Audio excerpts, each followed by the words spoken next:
पहला प्रश्न है, निम्नलिखित संख्याओं को अभाज्य गुणनखंडों के गुणनफल के रूप में व्यक्त कीजिए। जैसे हमको संख्या दी गई 140 और इस संख्या 140 के अभाज्य गुणनखंड हमको ज्ञात करने हैं। तो दो का पहाड़ा पड़ेंगे, 2 सत्ते 14 और शून्य की शून्य हो जाएगी। फिर 2 तिया 6, एक बचा रहा, 10 हो जाएगा, 2 पंचे 10। अब जिसके इकाई के अंक में 5 हो या 0 हो उससे 5 का भाग चला जाता है। तो 5 सत्ते 35 और तब तक करते जब तक 1 ना आ जाए। 7 एकम 7। तो 140 के अभाज्य गुणनखंड क्या हो जाएंगे? इसको लिखते हैं गुणनफल के रूप में लिख देते हैं। 140 2 का गुणा 2 बार है, इसको लिख सकते हैं 2 की घाते 2, ठीक, गुणे 5 गुणे 7। अब जैसे 156 का निकालना है तो इकाई के अंक में कितना 6 है, 2 का भाग चला जाएगा, 2 सत्ते 14, एक बचा, 16 हो गया, 2 अट्ठे 16, 2 तिया 6, एक बचा, 18 हो गया, 2 नाम 18। अब 9 3 12 अंकों को जोड़ा, यदि अंकों के योग करें और उसमें 3 का भाग चला जाए तो पूरी संख्या में 3 का भाग चला जाता है, यानी 3 एकम 3, 3 त्रिका 9। अब 13 एकम 13। तो 156 के अभाज्य गुणनखंड क्या हो जाएंगे? यहां 2 2 बार आया है ना, तो ये हो जाएगा 2 की घाते 2 गुणा 3 गुणा 13। अगली संख्या हमको दी गई 3825। अब 5 2 7, 8 7 15, 15 3 18, अंकों का योग 18 आ रहा, यानी इसमें 3 का भाग चला जाएगा।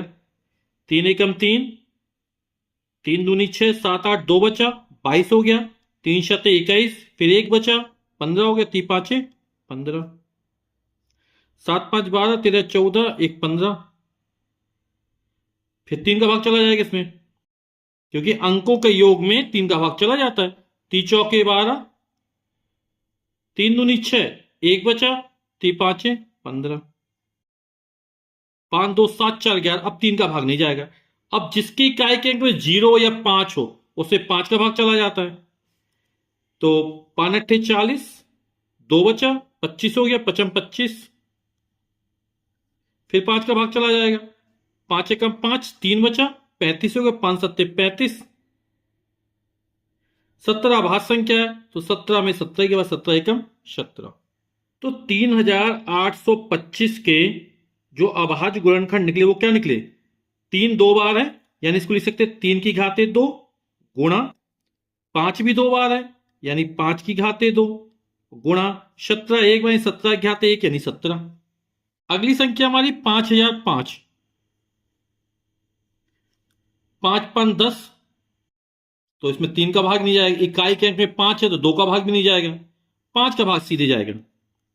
तो 5 एकम 5, 0 0, 5 एकम 5। और इसमें 5 का भाग भी नहीं है, 6 का भी नहीं जाएगा।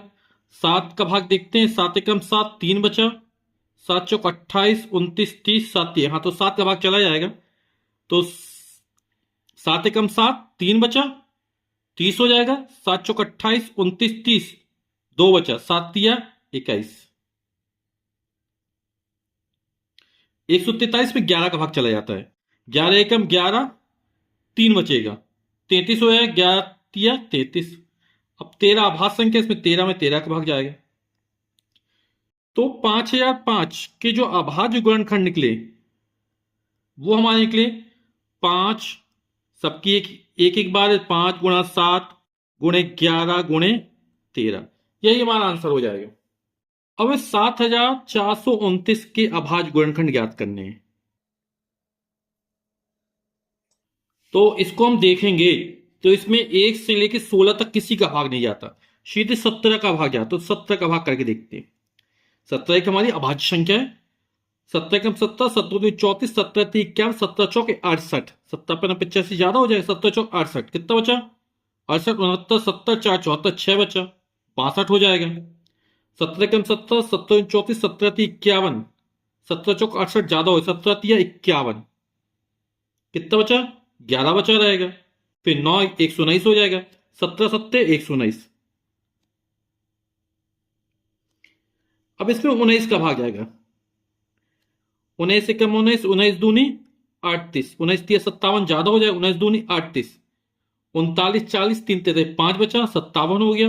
19 तिया 57 और फिर 23 एकम 23। तो 7429 के जो अभाज्य गुणनखंड निकले होंगे तो 17 गुणा 19 गुणा 23। प्रश्न है, पूर्णांकों के निम्नलिखित युग्मों के एचसीएफ यानी हाईएस्ट कॉमन फैक्टर, हिंदी में बोलते हैं महत्तम समापवर्तक, और एलसीएम लोएस्ट कॉमन मल्टीपल यानी लघुत्तम समापवर्त ज्ञात कीजिए तथा इसकी जांच कीजिए कि दो संख्याओं का गुणनफल बराबर एचसीएफ गुणे एलसीएम। तो इस तरह के सवाल आप लोग पहले पिछली कक्षाओं में भी लगा चुके होंगे, है ना। तो आइए इसको हल करते हैं। तो सबसे पहले हम 26 और 91 के एचसीएफ और एलसीएम ज्ञात करने, तो इसके अभाज्य गुणनफल निकाल लेते हैं। अभी अभाज्य गुणनफल निकालना हम सीख चुके हैं, है ना। तो 26 क्या क्या निकला आएगा? 2 एकम 2, 2 तिया 6, और फिर 13 एकम 13। इसी तरह 91 के निकालेंगे अपन लोग। 91 में 7 का भाग चला जाएगा, 7 एकम 7, 8 9 2 बचेगा, 21 हो जाएगा, 7 तिया 21, और फिर 13 एकम 13। तो जो 26 के हमारे अभाज्य गुणनफल निकले वो निकला 2 गुणा 13, और 91 के जो निकले वो निकले हमारे 7 गुणा 13। अब हमें एचसीएफ निकालना है। तो एचसीएफ में जो दोनों में कॉमन है वो हो जाएगा, यानी दोनों में जो शामिल हो। जैसे यहां 2 है तो यहां 2 नहीं है, यहां 13, यहां भी 13, 13 निकल आएगा। यहां पे 7 है तो यहां पर नहीं है, जो दोनों में शामिल हो एचसीएफ हमारा वही निकल आता है। अब हमें निकालना है एलसीएम।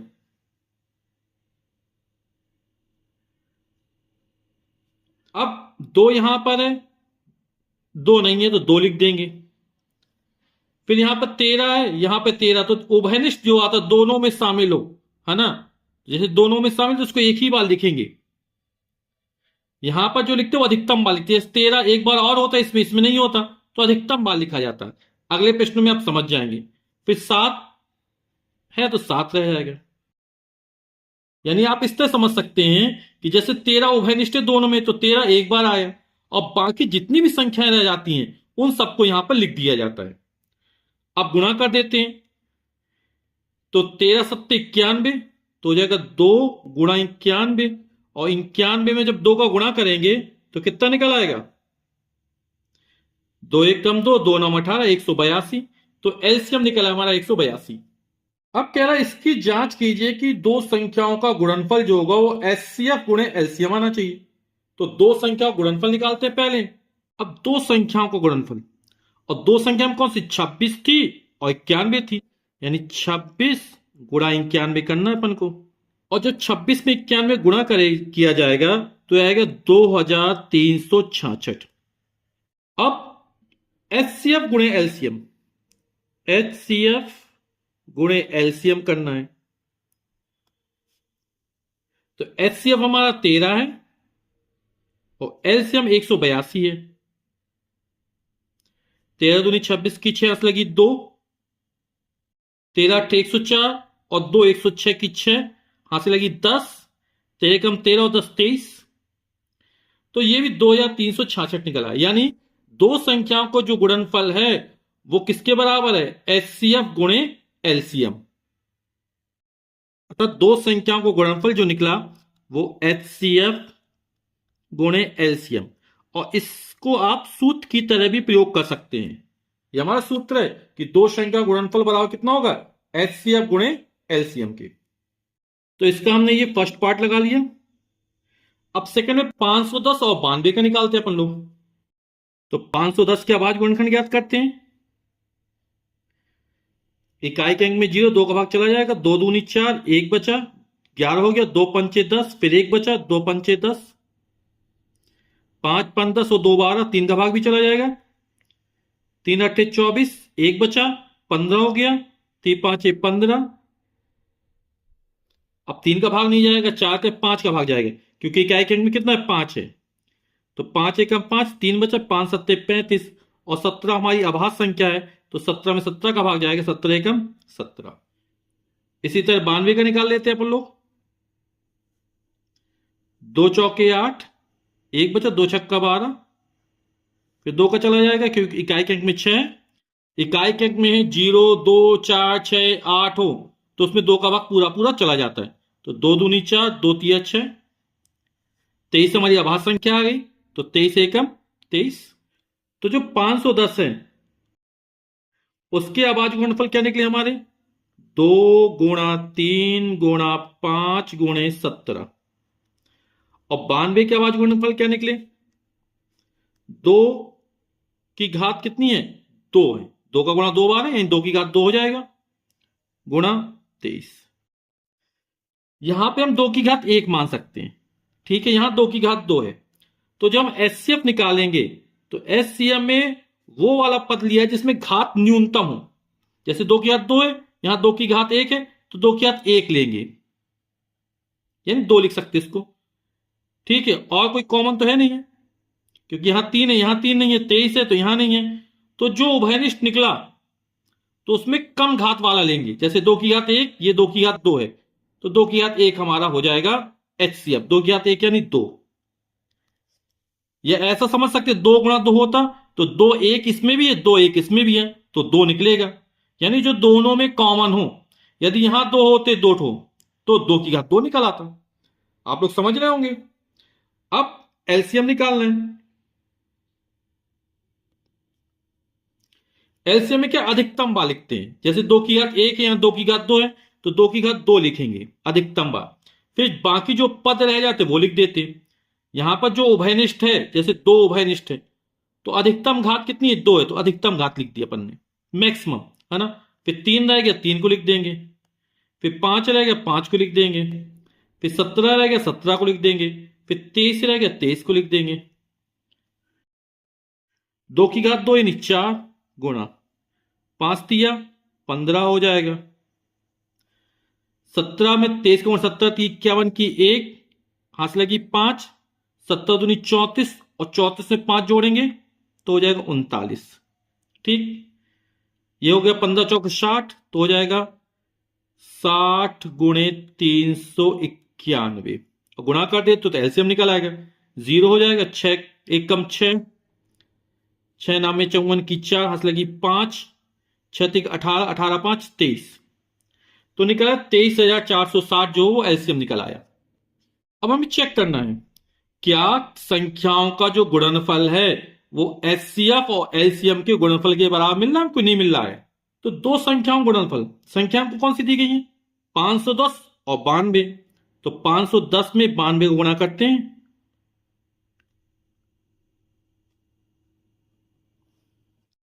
आप लोग गुणा करके देखिएगा। आप जब गुणा करेंगे तो गुणनफल आएगा 46,920।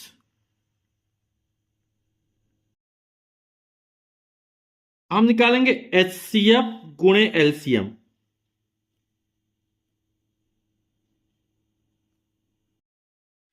एचसीएफ हमारा 2 निकला था और एलसीएम था हमारा 23,460।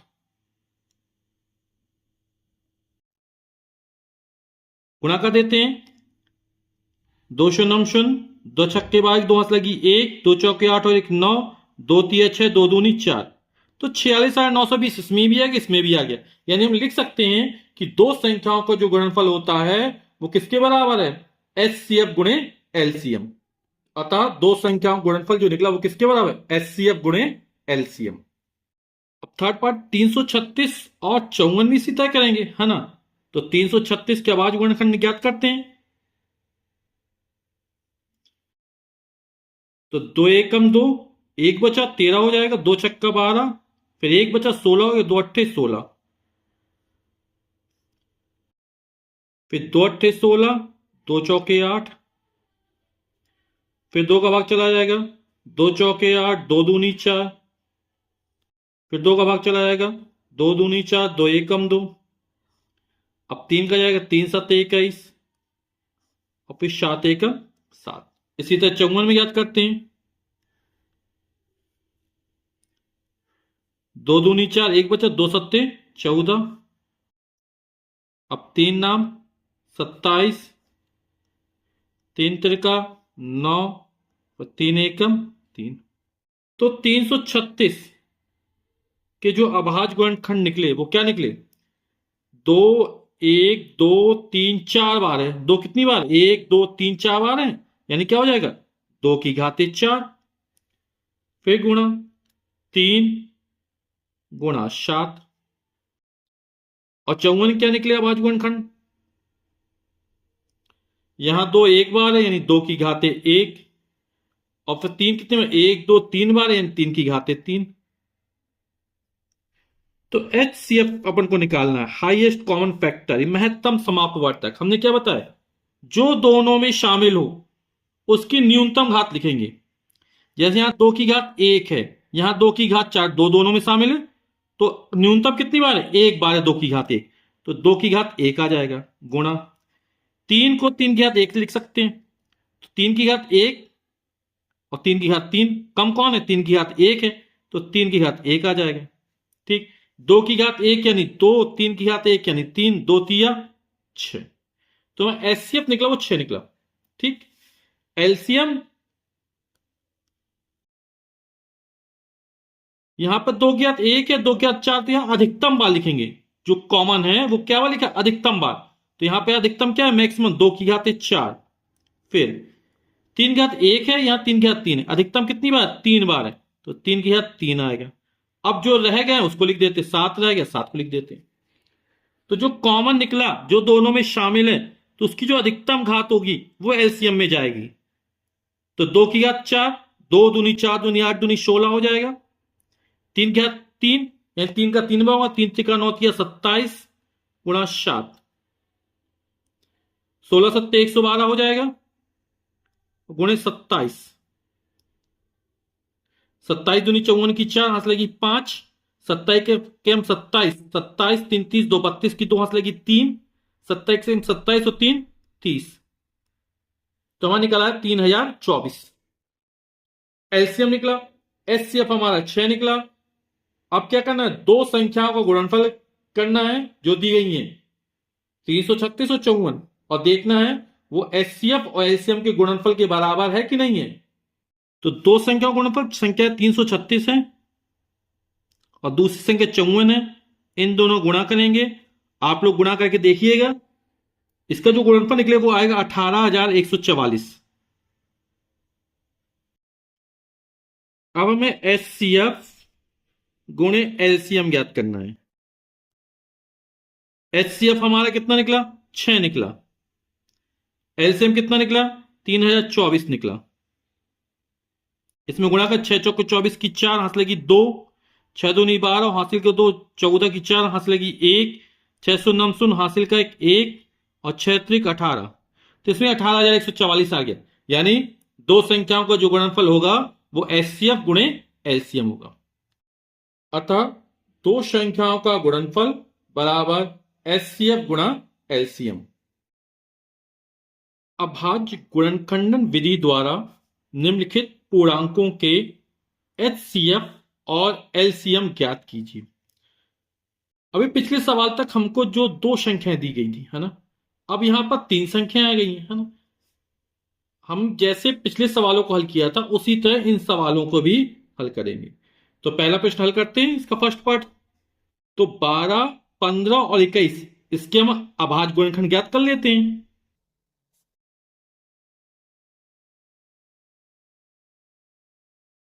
दो छक्का 12,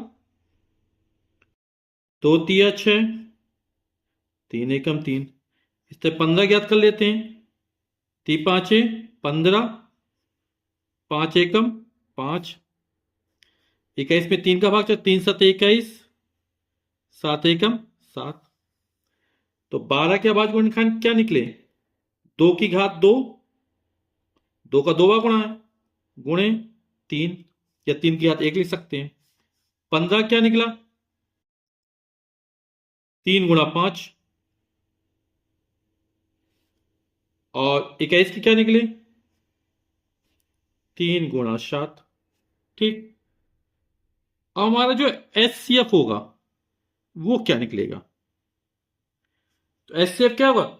जो तीनों में, यहां पे तीनों में कॉमन हो, है ना।